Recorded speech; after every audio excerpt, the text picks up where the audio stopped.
আসসালামু আলাইকুম, চলে আসলাম নতুন একটি ভিডিওতে।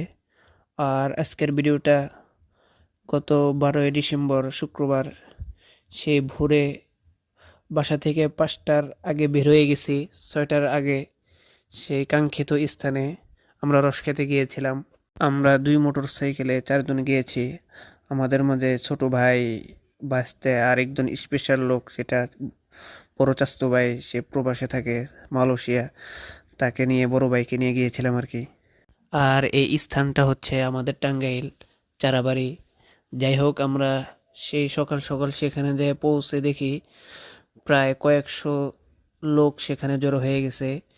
রস যেগুলা পারা হয়েছিল সেগুলো একদমই শেষ হয়ে গেছে। তারপর আমরা কি করব, হতাশ হয়ে না ফিরে আমরা সেখানে কিছুক্ষণ বসে থেকে তাদেরকে বললাম না, যেভাবে হোক আমাদেরকে রস খেতেই হবে। তারপর তাদের একজন পুনরায় আবার গাছে উঠে কয়েকটি গাছ মিলিয়ে আমাদেরকে মাত্র 6 গ্লাস সংগ্রহ করে দেয়।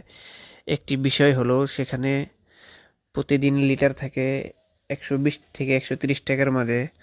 আর গতকাল শুক্রবার হিসাবে লিটার ছিল 150 টাকা করে।